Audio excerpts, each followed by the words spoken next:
Hello दोस्तों, आज हम ये RTC IC के बारे में बात करेंगे। बहुत ही लो कॉस्ट में मिल रहा है DS1307 कंपेयर टू DS3231। ये बहुत ही लो कॉस्ट में मिलता है। आज इसके बारे में हर एक कुछ जानने का कोशिश करेंगे दोस्तों। इसका पिन कैसे काम करता है, ये कनेक्ट कैसे होता है, एंड दोस्तों ये भी देखेंगे DS3231 से ये कितना डिफरेंस लाता है एंड किसको यूज़ करना चाहिए हम लोगों को। ऑब्वियसली ये सस्ता है मगर बहुत कुछ जानने को मिलेगा, तो वीडियो को अंत तक देखिए दोस्तों। तो पहले तो दोस्तों हम लोग ये समझ लेते हैं कि कोई भी MCU को चाहिए क्यों होता है ये RTC। दोस्तों MCU में दो चीज़ होता है, स्टोरेज एंड रैम। स्टोरेज में तो कोड सेव होता है एंड रैम में आप कुछ भी सेव कर सकते हो टेम्पोरली, मगर अगर आप प्रोजेक्ट में बैटरी यूज़ ना कर रहे हो तो इलेक्ट्रिसिटी जाने के कारण ही सब डेटा लूज हो जाता है। तो आप समझ सकते हो कि टाइम कीप नहीं कर सकते कोई भी MCU में, तो इसलिए RTC का जरूरत होता है। RTC में दोस्तों एक इंडिपेंडेंटली छोटा सा बैटरी लगा होता है जो कि ऑब्वियसली टाइम को कीप करता है जब करंट चला जाता है। तो यही होता है RTC या फिर रियल टाइम क्लॉक। एंड इसके बाद दोस्तों बात कर लेते हैं ये IC का पिन्स के बारे में। तो यहाँ पर देख सकते हो 8 पिन है, 1 2 3 4 5 6 7 8। आप देख सकते हो इधर 4 एंड इधर से 1 ओके शुरू होता है। तो दोस्तों ये जो IC है ना दोस्तों, इसका अगर पिन्स की बात करें तो पहला जो 2 पिन है ना, ये होता है क्रिस्टल के लिए।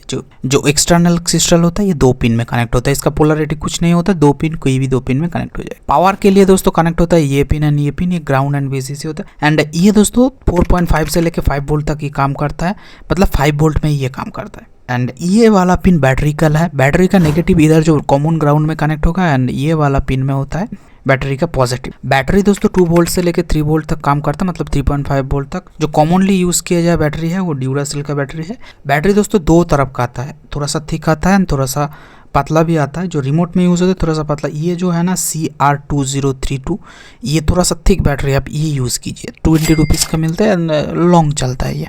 And obviously coin cell battery को यूज़ करने के लिए अगर आप चाहते हो तो डबल ए बैटरी भी यूज़ कर सकते हो, मगर उसके लिए आपको सेपरेट सा केस चाहिए होगा डबल ए बैटरी के लिए, क्योंकि 2 बैटरी चाहिए होगा 3 वोल्ट के लिए। मगर ये सस्ता है, ये यूज़ कीजिए। इसके अलावा दोस्तों ये 2 पिन जो होता है I2C में कनेक्ट होता है। I2C में कनेक्ट करने के लिए पुल अप रेसिस्टर चाहिए होगा 10K का, ये याद रखना दोस्तों। ये पुल अप करके रखना पड़ेगा 10K देकर। एंड ये जो पिन है ये होता है SQW पिन। ये एक स्क्वायर वेव आउटपुट देता है। ये 4 फ्रीक्वेंसी में आउटपुट दे सकते हैं, प्रोग्रामेटिकली इसको सेट कर सकते हैं। इसको आगे देखेंगे, ये ज़्यादा ज़रूरत नहीं है।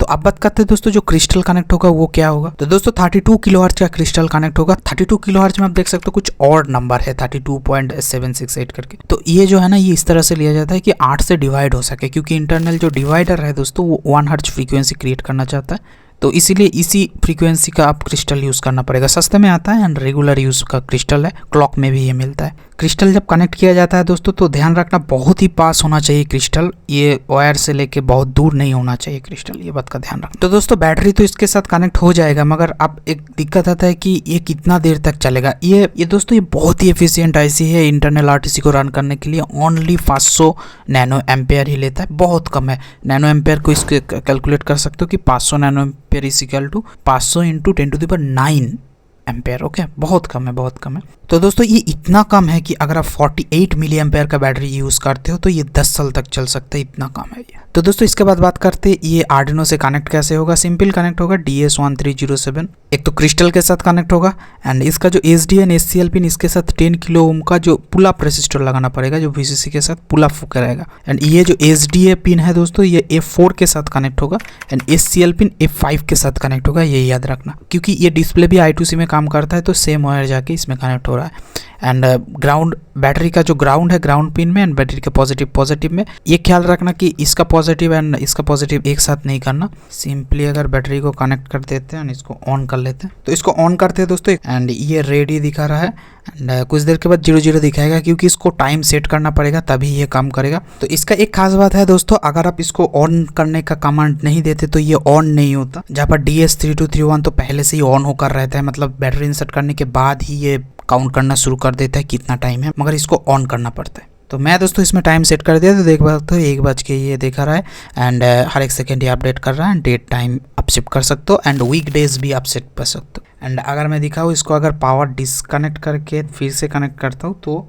2 बजना चाहिए, मतलब बजना तो चाहिए था। हाँ, ये सेव कर रहा है, देख सकते हो ये टाइम को कीप कर रहा है पावर अगर डिस्कनेक्ट भी कर दूँ तो ये कीप कर रहा है। तो दोस्तों इसका कोडिंग के लिए RTC-lib करके जो लाइब्रेरी आता है उससे ही होता है। एडाफ्रूट की तरफ से ये आता है। एडाफ्रूट की तरफ से दोस्तों बहुत सारा लाइब्रेरी आता है। एडाफ्रूट लाइब्रेरी अच्छे से मैनेज करता है एंड ये लाइब्रेरी को यूज करके आप DS3231 भी काम ले सकते हो। मैं तो पहले DS3231 के लिए DS3231 लाइब्रेरी ही यूज करता था, मगर ये भी अच्छा है। टाइम सेट करने के लिए दोस्तों सिंपल सा फंक्शन है एडजस्ट करके। ये एडजस्ट फंक्शन बहुत ही सिंपल है एंड ये मल्टी फंक्शनल भी है, मतलब इसमें स्ट्रिंग दे सकते हो एंड डेट टाइम करके एक ऑब्जेक्ट भी पास कर सकते हो जो कि एक स्ट्रक्चर होता है। एंड मेरा जो कोड है उस डिस्क्रिप्शन में मिल जाएगा, उससे आप सीरियल मॉनिटर को यूज करके भी टाइम को सेट कर सकते हो, जो आवर मिनट सेकेंड को दे के सेम फॉर्मेट में अगर आप देते हो तो कर सकते हो। एंड टाइम कोड गेट करने के लिए नाउ फंक्शन का यूज करना पड़ता है जो कि एक स्ट्रक्चर पास करता है जिससे आप इजीली देख सकते हो कि क्या आवर मिनट है।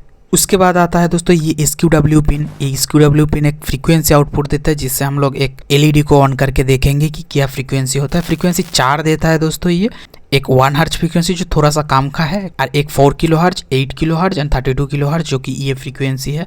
32 किलो हर्ट्ज डायरेक्ट देता है, ये सब फ्रीक्वेंसी देता है। तो हम लोग देखेंगे 1 बाय 1 की क्या फ्रीक्वेंसी देता है। तो दोस्तों मैंने फ्रीक्वेंसी का कोड अपलोड कर दिया, तो 15 सेकंड अंतर एक कोड फ्रीक्वेंसी चेंज करेगा। एंड अगर मैं इसका इस वाला पिन को LED का नेगेटिव पिन के साथ कनेक्ट कर देता हूँ एंड इसका पॉजिटिव दोस्तों नॉर्मल कनेक्टेड है, तो आप देख सकते हो, तो ये आप देख सकते हो 1 हर्ट्ज में ये चल रहा है। 1 हर्ट्ज कम का हो सकता है, यानी टाइम के साथ कोई भी रिलेट नहीं रखता। तो आप देख सकते हो ये टाइम इंडिपेंडेंटली काम कर रहा है एंड 1 हर्ट्ज ये इंडिपेंडेंट काम कर रहा है। तो दोस्तों अब बात करते हैं ये एंड जो DS3231 है इसके साथ डिफरेंस क्या है। जो मेन डिफरेंस है वो तो कॉस्ट का डिफरेंस है। अब जो DS3231 है ये थोड़ा सा कॉस्टली आता है 100 रुपीज़ के ऊपर। मैं तो खरीदा था 200 रुपीज़ में एंड ये 16 रुपीज़ में IC आता है। इसका मॉड्यूल भी खरीदे तो 50 रुपये के अंदर मिल जाता है। तो एक तो हो गया कॉस्ट, मगर कॉस्ट के साथ कुछ डिसएडवांटेज भी इसके साथ आता है। जैसे इसका वोल्टेज बहुत ज़्यादा है, तो वोल्टेज 4.5 वोल्ट है। 4.5 मतलब 5 वोल्ट में ये काम कर रहा है, मगर ये 3.3 वोल्ट में भी काम कर सकता है। ये एक अच्छी बात है इसका। एंड ये थोड़ा सा ज़्यादा बैटरी लाइफ भी देता है। आप देख सकते हो जी ये इस मॉड्यूल में कोई भी क्रिस्टल नहीं है, मगर इसके अंदर क्रिस्टल है। मगर ये मॉड्यूल, ये जो IC है इसके साथ क्रिस्टल होता है। क्योंकि क्रिस्टल बाहर होता है दोस्तों, तो टेम्परेचर के साथ इसका जो टाइम है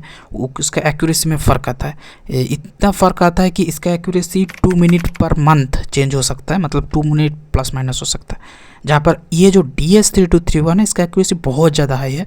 तो इतना आप समझ सकते हो कि 1 मिनट पर ईयर में ये एक ईयर में 1 मिनट ऊपर नीचे हो सकता है।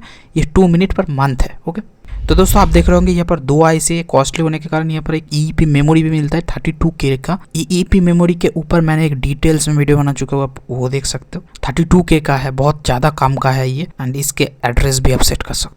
तो अगर मैं बताऊँ कौन सा खरीदना चाहिए, अगर आप एक ही खरीद रहे हो तो मैं तो रिकमेंड करूँगा DS3231 ही खरीदे, क्योंकि ये कॉस्टली थोड़ा सा है मगर आपको बेनिफिट भी मिलेगा उतना। अगर आप मल्टीपल खरीद रहे होंगे तो आप एक तो DS3231 खरीदे, बाकी 1307 खरीदे। तो यही था आज का वीडियो दोस्तों। आप अगर वीडियो पसंद आए तो कमेंट में बताइए। अगर कुछ टॉपिक छूट गया है तो कमेंट कीजिए कि कौन सा टॉपिक छूट गया है। एंड आगे आने वाले वीडियो में हम लोग बहुत सारा नया टॉपिक के बारे में डिस्कस करेंगे एंड कुछ ज़्यादा सीखने को मिलेगा। तो ये सब जानने के लिए आप मेरे चैनल को सब्सक्राइब कर दीजिए दोस्तों। एंड वीडियो पसंद हो तो लाइक ज़रूर कीजिए दोस्तों। मिलते हैं नेक्स्ट वीडियो में, तब तक के लिए जय हिंद।